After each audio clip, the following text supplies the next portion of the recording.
안녕하십니까. 김영식 목사입니다. 원래 창세기 강해를 계속하던 중에 잠시 중단되어서 중요한 것을 복습하는 그런 시간이지만, 고난주간을 앞두고 신약의 복음서 중에서 예수 그리스도의 십자가를 잠시 묵상해 보고자 오늘 시간을 가지겠습니다. 마태복음 27장 46절에 제9시쯤에 예수께서 크게 소리질러 이르시되 엘리 엘리 라마 사박다니 하시니, 이는 곧 나의 하나님 나의 하나님 어찌하여 돕지 아니하시오며 어찌하여 나를 버리셨나이까? 어찌하여 나를 멀리하여 돕지 아니하시오며 내 신음을 내 신음 소리를 듣지 아니하시나이까? 이것은 시편 22절에 있는 다윗이 고통 중에 하나님께 부르짖는 그 말씀을 예수님께서 죽으시기 전에 똑같이 말씀하고 있습니다. 차이가 있다면 예수님께서는 나의 하나님이시여 나의 하나님이시여 어찌 나를 버리셨나이까 할 때 버리셨다는 말이 사박타니라는 아람어입니다. 그 대신 시편 22편은 똑같은 버리다는 말이 원래 히브리 원문으로 아잡타니라는 그 단어입니다. 그 단어만 약간 다르지 모든 것이 똑같습니다. 다윗 생애 중에 고통 중에 지은 시입니다.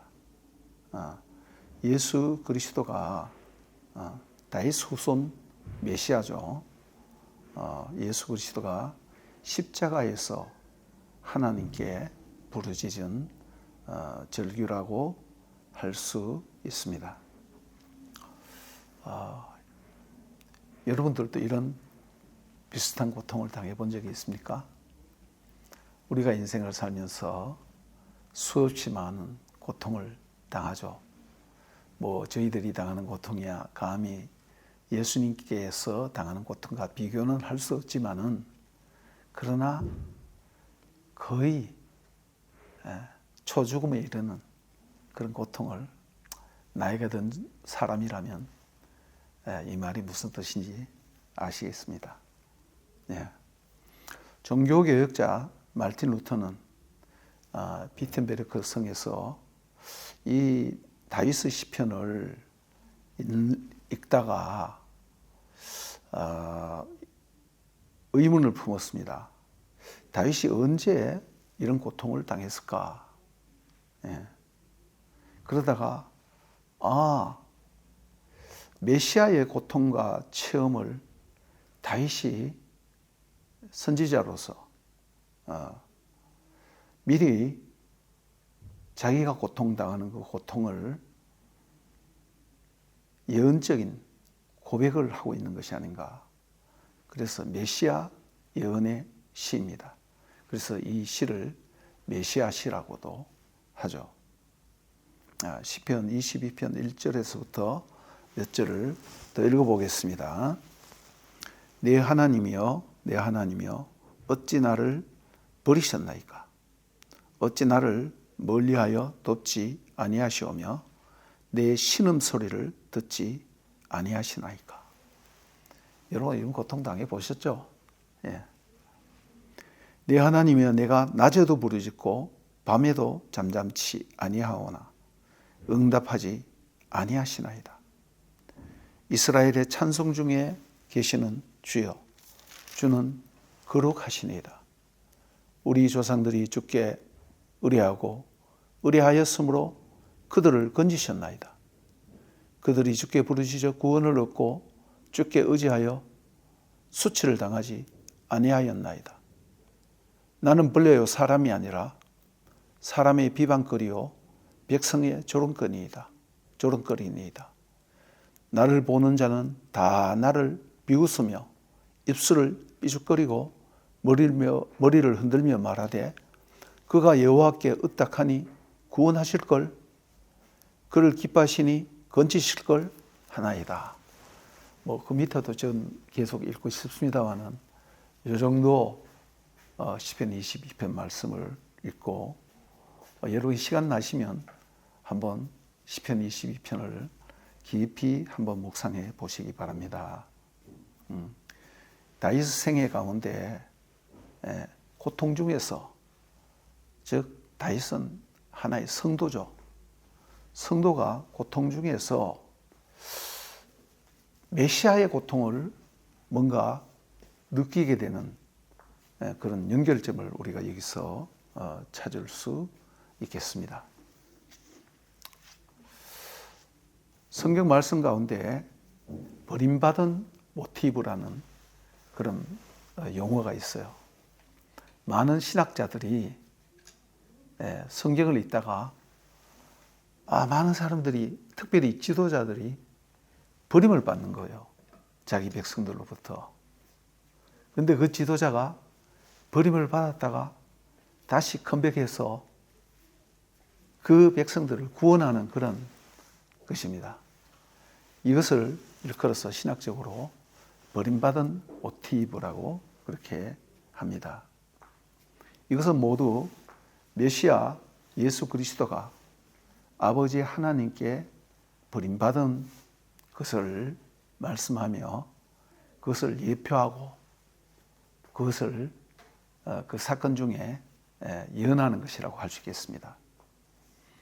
우리가 제일 먼저 생각해 볼 수 있는 것은 요셉인데, 여러분 요셉의 생애를 잘 알죠. 창세기 37장을 보면 요셉이 형들에게 팔려가지고 쉽게 말해서 버림받는 거예요. 다른 사람도 아닌 자기 형님들에게. 물론 배다른 형이긴 하지만은 그 부분을 한번 읽어보겠습니다. 요셉이 그들에게 가까이 오기 전에 그들이 요셉을 멀리서 보고 죽이기를 꾀하여 서로 이르되 꿈꾸는 자가 오는도다. 자, 그를 죽여 한 구덩이에 던지고 우리가 말하기를 악한 짐승이 그를 잡아 먹다 하자. 그의 꿈이 어떻게 되는지 우리가 볼 것이니라 하는지라. 루벤은 말렸죠. 그래서 좀 뛰어넘어서 23절 요셉이 형들에게 이르매 그의 형들이 요셉의 옷 곧 그가 입은 채색 옷을 벗기고 그를 잡아 구덩이에 던지니 그 구덩이는 빈 것이라 그 속에 물이 없었더라. 그리고 나중에 죽이려 하다가 유다가 제안을 했죠. 그 이스마엘 상인들이 오는 걸 보면서 우리가 형제를 죽여서 무슨 소득이 있나, 양심의 가책도 되고 차라리 팔아버리자. 그래서 상인들에게, 이스마엘 사람들에게 팔아서 구덩이에서 건져내서 팔아버렸습니다. 27절 자, 그를 이스마엘 사람들에게 팔고 그에게 우리 손을 대지 말자. 그는 우리의 동생이요 우리의 혈육이니라. 이렇게 말하며 그 형제들이 청종하였더라. 그래서 요셉이를 그 구덩이에서 건져냈습니다. 근데 24절에 보니까 그를 잡아 구덩이에 던지니 그 구덩이는 빈 것이라. 속에 물이 없었다. 깊은 구덩이에, 사막에 구덩이를 파는 것은 원래 우물을 파는 거거든요. 근데 가뭄이 들 때는 그 우물이 말라버릴 수도 있어요. 그래서 그 빈 구덩이 속에 잡아 넣었습니다. 그러다가 결국은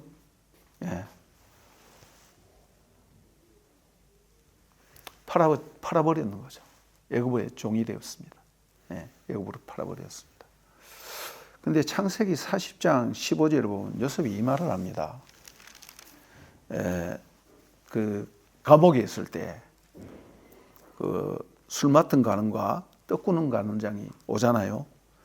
그들에게 말하기를 술 맡은 가는장이 좋은 꿈을 꿨단 말입니다.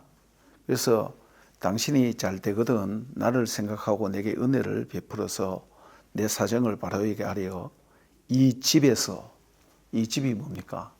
감옥이죠. 나를 건져 주소서. 나는 히브리 땅에서 끌려온 자요 여기서도 옥에 갇힐 일은 행하지 아니하였나이다. 그 옥에 갇힌다 이 말이 있는데 그 옥이란 말은 히브리 말로 소할이라는 말이에요. 소할, 하라는 것은 정관사고 그래서 핫소할. 그래서 베이트 핫소할 그러면 감옥의 집, 감옥집. 감옥 주로 집으로 되어 있잖아요. 그래서 베이트 핫소할. 근데 구덩이는 뭐냐면 핫볼이에요. 핫볼. 여기는 구덩이 안에라는 의미로 베볼이라고 그러는데 여기에서 옥에 갇힐 일은 하지 않아서 그러면 감옥이라고 해야 될 거 아니에요. 근데 요셉은 구덩이에 갇힐 일은 하지 않았나이다 이렇게 말하고 있어요. 요셉은 형들에게 붙잡혀서 구덩이에 빠졌다가 애굽으로 종으로 팔려가는 그것도 구덩이죠. 그러다가 또 보디발의 아내 때문에 억울하게 감옥에 들어갔어요. 요셉은 그것을 자기 인생의 구덩이라고 생각했던 것입니다. 예. 그렇게 많은 고난과 고초를 당하고 연단을 받고 뭐 이 얘기 다 할 수는 없죠. 그런데 우리가 성경을 잘 알다시피 누가 이스라엘을 구원했습니까? 가뭄에서 굶어 죽게 됐는데 여러 우여곡절이 있지만 결국은 요셉이 자기 가족들을 구원했어요. 자기를 팔아먹은 형제들 70명 자기 포함해서 야곱의 아들 70명이 애굽으로 내려갔단 말이야. 왜 내려갔습니까? 애굽의 총리가 되어서 자기들을 먹여 살릴 수 있는 요셉. 그 요셉이 형제들의 구원자가 되는 거죠. 형제들로부터 배신을 당해서 팔려간 사람이 옥에 들어가는 그 사람이 나중에 애굽의 총리가 되어서 형제들이 가뭄에 죽게 되었을 때 구원하는 구원자가 되는 것입니다. 두 번째로는 모세입니다. 모세. 우리가 모세도 잘 알죠. 출애굽기 2장 11절 이하에 보면 모세가 장성한 후에 이스라엘 백성들이 아주 고된 노동을 하는 걸 봤단 말입니다. 애굽 사람이 말이죠. 채찍질로 막 고통스럽게 때리는 거예요. 그러니까 모세가 속에 이제 울분이 일어나는 거죠. 어릴 때부터 모세는 자기가 유대인이라는 그런 이스라엘 백성이라는 자각의식이 있었는 것 같아요. 그때 40살이었거든요. 애국 사람 쳐 죽였어요. 근데 그 다음날 가보니까 이스라엘 사람끼리 싸우는 거야. 야, 너희들 왜 이스라엘 사람끼리 싸우느냐 하니까 그 중에 한 사람이 네가 뭔데 우리의 재판장이 되려고 하느냐. 너 어제 애국 사람 죽였는데 오늘 날 죽이려 하느냐.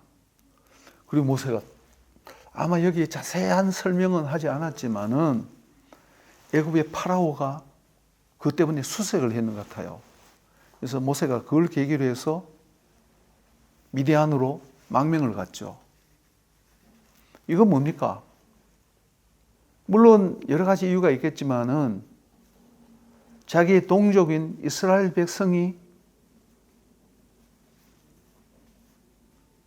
모세를 배신하고 팔아넘기는 것과 마찬가지예요. 예. 그래서 모세는 40년 동안 광야 생활을 했죠. 그런데 우리가 출애굽기 3장을 보면 하나님이 모세를 부르시는데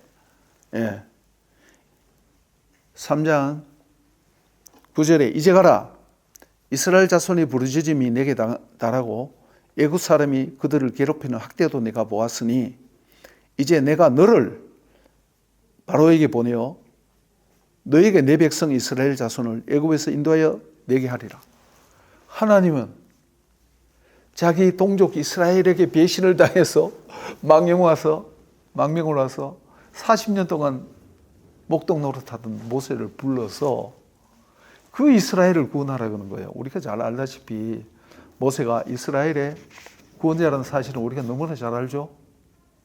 여기도 보면 자기 동족으로부터 배신을 당하고 팔아넘겼는데 그 모세가 다시 이스라엘의 구원자가 된 그런 사건이 있습니다. 이것이 바로 팔아넘기는 그런 구원 모티브예요. 예. 버림받은 모티브라고 할 수 있습니다. 세 번째는 다윗을 생각할 수 있는데 다윗이 골리앗을 물리치고 이스라엘의 기대주가 되었죠. 그러나 왕인 사울은 천천히요 다윗이 만만이다. 여자들이 참 그렇게 하는 건 좋지만은 철이 없는 것 같아. 왕이 보니까 내 왕의 자리가 위태롭다. 그때부터 다윗을 핍박하기 시작했어요. 그때부터 다윗은 쫓겨다닙니다. 계속. 쫓겨다니면 괜찮은데 가는 곳마다 사람들이 다윗을 해치려고 하고 고발을 하는 거야. 사무엘상 23장 19절을 보면 10이라는 그런 지방에 그 10사람이 다윗이 여기 있다고 이제 밀고를 하는 거죠. 다윗이 또 도망가고 또 26장 1절에도 거의 비슷한 사건이 생겨요. 국민들에게도 이제 배신당하는 거야. 네. 그래서 다윗이 갈 곳이 없어서 마지막에는 어디를 가냐면 사무엘상 21장을 보면 사무엘상 21장을 한번 보겠습니다. 21장 마지막 부분인데 10절 그날에 다윗이 사울을 두려워하여 일어나 도망하여 가드 왕 아기스에게로 가니 아기스의 시내들이 아기스에 말하되 이는 그 땅의 왕 다윗이 아니니까 무리가 춤추며 이 사람이 이를 노래하여 이르되 사울이 죽인 자는 천천히요 다윗은 만만히로다 하지 아니하였나이까 한지라. 다윗이 이 말을 그의 마음에 두고 가드 왕 아기스를 심히 두려워요. 명령만 내리면 뭐가지 따라나잖아요. 그들 앞에서 그의 행동을 변하여 미친 채 하고 대문짝에 그적거리며 침을 수염에 흘림에 아기스가 그의 신하에게 이르되 너희도 보거니와 이 사람이 미치광이로다. 어째 그를 내게로 데려왔느냐. 내게 미치광이가 부족하여 너희가 이 자를 데려다가 내 앞에 미친 짓을 하게 하느냐. 이 자가 어찌 내 집에 들어오겠느냐. 가드가 어디입니까? 다윗이 죽인 골리앗이 고향이에요. 얼마나 갈 곳이 없으면 피하다 자기 나라 이스라엘에서는 이제 살 수가 없는 거야. 가는 곳곳마다 백성이 밀고를 하죠. 사울왕이 추격을 하죠. 뭐 그 사이에 얘기를 많습니다만 다 할 수는 없고. 그래서 마지막으로 가드왕이 가는 거야. 중간에 또 되돌아와서 어떻게 이스라엘에 가서 살아보려고 하는데 계속 그런 일이 생기니까 사무엘상 27장에 보면 또 이런 말이 있습니다. 다윗이 그 마음에 생각하기를 내가 후일에는 사울의 손에 붙잡히리니 블레셋 사람의 땅으로 피하여 들어가는 것이 좋으리로다. 사울이 이스라엘 온 영토 내에서 다시 나를 찾다가 단념하리니 내가 그의 손에서 벗어나리라 하고 가드 왕 아기스에게로 또 갑니다. 목숨이 위태로워서 미친 척 했고 연기를 했고 또 그 호랑이 굴에 또 들어가야 하는 거예요. 그래서 사울이 다윗을 추적하기를 포기를 하게 되는 것입니다. 이것을 볼 때에도 다윗은 자기 민족 이스라엘에게 발붙일 곳이 없는 거예요. 한마디로 배신당해서 쫓겨나는 거예요. 추방당하는 거예요. 배척당하고 추방당하고 망명하는 것입니다. 그래서 갈 곳이 없어서 실상은 어떻게 보면 원수인데 원수의 나라 블레셋에 가서 가드 골리앗의 고향인 가장 위험한 곳까지 가지 않으면 안 되었다는 것입니다. 그 다윗이 나중에 어떻게 됐습니까? 이스라엘 왕이 되죠. 이스라엘 왕이 되어서 블레셋은 물론이고 그 지역 적군들을 다 토벌해 버립니다. 이스라엘의 구원자가 되는 것이죠. 그래서 신약에서는 예수님을 다윗의 후손이요 이렇게 고백하고 있는 것입니다. 예. 그래서 다윗도 버림받았지만은 다시 구원자가 되는 것입니다. 이렇게 성경 역사는 버림받은 모티브가 참 많습니다. 제가 대표적으로 요셉과 모세와 다윗을 언급했지만은 그 형제들에게 버림받고 오히려 그 형제들을 구원하는 구원자가 된다는 그런 패턴입니다. 그런데 우리 주 예수 그리스도도 바로 버림받은 분이에요.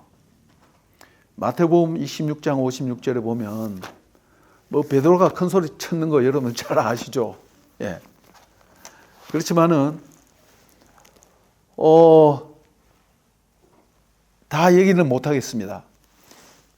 예수님을 잡아가니까 베드로가 칼로 뭐 종의 길을 치고 그렇게 했지만은 56절에 보니까 이에 제자들이 다 예수를 버리고 도망하니라. 다 예수를 버리고 도망쳤어요. 그러마 날 살려라 하면서. 그뿐입니까? 이스라엘의 지도자들도 보면 27장 1절에 새벽에 모든 대제사장과 백성의 장로들이 예수를 죽이려고 함께 의논하고 결박하여 끌고 가서 총독 빌라도에게 넘겨주니라. 그때 예수를 판 유다가 오고 그 뒤에도 뭐 계속 얘기가 있다는 거 여러분 잘 아십니다. 그런데 그 백성은 또 어떻습니까? 22절에 보면 빌라도가 이르되 그러면 그리스도라는 예수를 내가 어떻게 하랴? 그들이 다 이르되 이 그들은 군중들을 얘기하는 거예요. 이스라엘 백성들을 얘기하는 거예요. 십자가에 못 박게 하여 야겠나이다. 빌라도가 이르되 어찌미냐? 무슨 악한 일을 하였느냐? 내가 볼 때는 죄가 없는데. 그들이 더욱 소리질러 이르되 십자가에 못 박혀야 하겠나이다. 빌라도가 아무 성과도 없이 도리어 밀란이 일어나는 것 같으니까 손을 씻고 이르되 이 사람의 피에 대하여서는 나는 무죄하다. 이에 바라바는 그들에게 놓아주고 예수는 채찍질을 하고 십자가에 못 박히게 넘겨주니라. 넘겨주니라. 여기 보면 말이죠. 넘겨주니라는 말이 파라도켄이란 말입니다. 그 앞에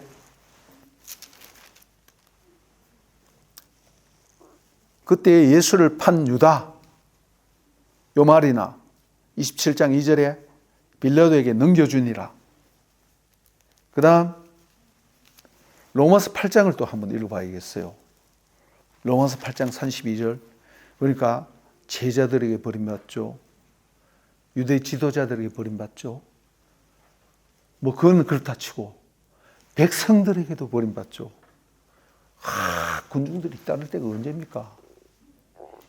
근데 가장 충격적인 것은 아버지가 아들을 버리셨다는 것입니다. 오늘 마태복음 그 본문 27장 본문이 뭡니까? 나의 하나님 어찌하여 나를 버리셨나이까? 27장 46절. 엘리 엘리 라마 사박다니. 나의 아버지 어찌하여 아들인 저를 버리십니까? 그 얘기죠. 하나님 아버지도 예수를 버리는 거예요. 로마서 8장 32절에 자기 아들을 아끼지 아니하시고 우리 모든 사람을 위하여 내주시니가 어찌 그 아들과 함께 모든 것을 우리에게 주시지 않겠느냐. 이거 내주시다는 이 말이 파라도켄, 똑같은 말이에요. 예. 넘겨주다. 예. 전부 다 넘겨주는 거예요. 좀 더 정확하게 얘기하면 팔아 넘겨주다. 예. 이거는 파라디돔이라는 어원에서 나오는 것입니다. 동사 팔아 넘기다 그런 뜻이에요. 그것이 이제 단수냐 복수냐 어형 변화에 따라서 변화하는 그 차이밖에 없습니다. 파라디돔이. 제자들도 예수님을 팔아 넘겼고 가룟유다. 이스라엘 지도자들도 예수님을 빌라도에게 넘겨준다. 팔아 넘겼는 거예요. 빌라도는 백성에게 또 팔아 넘기고 나중에 군병들에 팔아 넘기고. 예. 이것이 예수님의 삶입니다. 이사야 53장을 한번 보겠습니다. 우리가 이사야 53장 너무나 잘 알죠. 한번 1절부터 3절까지 읽겠습니다. 우리가 전한 것을 누가 믿었느냐? 여호와의 팔이 누구에게 나타났느냐? 그는 주 앞에서 자라나기를 연한 순 같고 마른 땅에서 나온 뿌리 같아서 고운 모양도 없고 풍채도 없은즉 우리가 보기에 흠모할 만한 아름다운 것이 없도다. 그는 멸시를 받아 사람들에게 버림받았으며 간고를 많이 겪었으며 질고를 아는 자라. 예. 선지자 이사야는 예수가 버림받은 것을 미리 예언하고 있습니다. 예. 아까 로마서 8장 32절 읽었지 않습니까? 자기 아들을 아끼지 아니하고 넘겨주시니까, 팔아 넘기시니까. 하나님이 예수를 팔아 넘기는 거야. 여러분들 아버지로부터 팔아 넘겨본 적이 있습니까? 아버지는 아니라도 친구로부터 배신당한 적이 있습니까? 가족으로부터 배신당한 적이 있습니까? 여러분들 크고 작은 배신은 많이 당해보셨죠? 그러나 아주 특별한 경우가 아니라면 부모가 여러분들을 팔아넘기지는 않을 겁니다. 예외도 있긴 있어요. 요즘은. 예. 그렇지만은 어떤 아버지가 정말 자기 자식을 팔아넘기겠습니까? 그러나 성경은 하나님 아버지가 예수님을 이렇게 넘겨줬다고 하는 것입니다. 백성들과 제자들과 지도자들이 아무리 그렇게 해도 하나님이 허락하지 않으면 팔아넘길 수가 없는 것입니다. 진짜 예수를 팔아넘긴 분은 하나님 아버지예요. 예수를 팔아넘긴 범인은 하나님 아버지입니다. 범인을 하니까 어울리지 않는 표현이죠. 왜 그랬는가? 예. 로마서 8장에 한 번 더 읽어보겠습니다.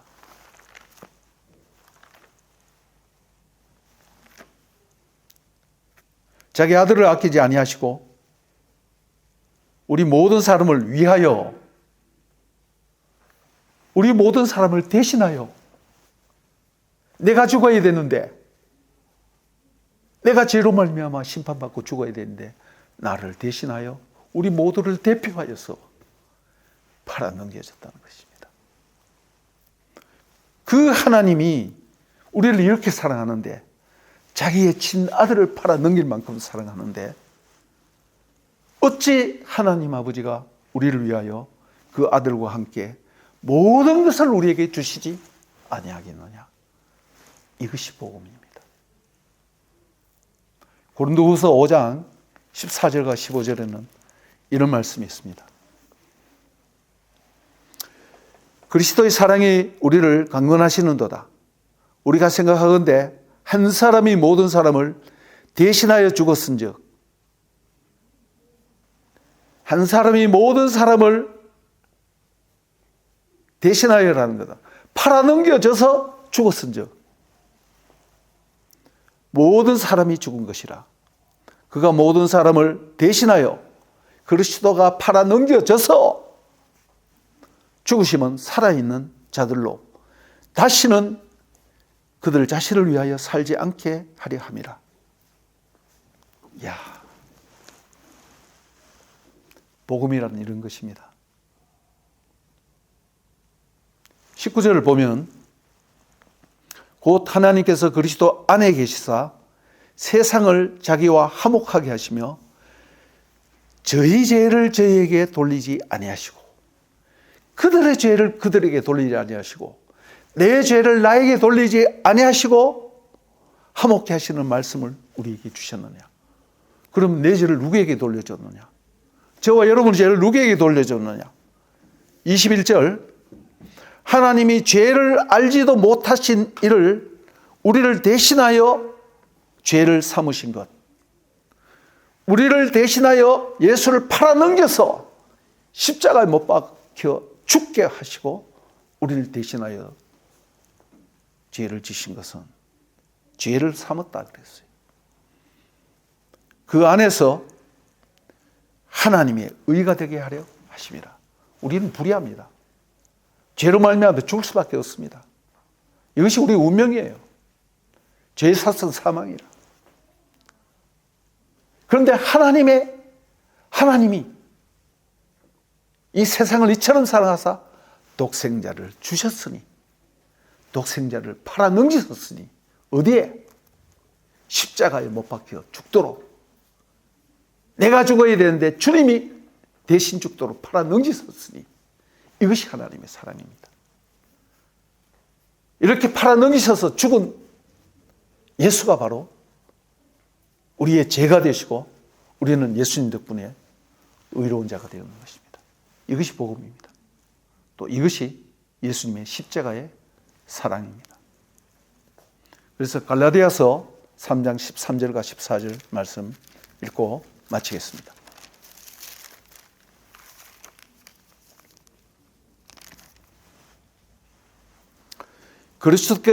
그리스도께서 우리를 위하여 저주를 받은 바 되사, 그냥 죽은 것이 아니에요. 저주를 받았다. 죄의 사선 사망이요. 예. 저주를 받은 바 되사 율법의 저주에서 우리를 속량하셨으니 값을 주고 사서 해방시켰다. 어떻게? 예수님께서 팔아넘기셔서, 팔아넘김을 당해서 우리를 위하여 그랬다. 기록된 바 나무에 달린 자마다 저주 아래 있는 자라 하였습니다. 이는 그리스도 예수 안에서 아브라함의 복이 이방인에게 미치게 하고 우리를 하여금 믿음으로 말미암아 성령의 약속을 받게 하렵니다.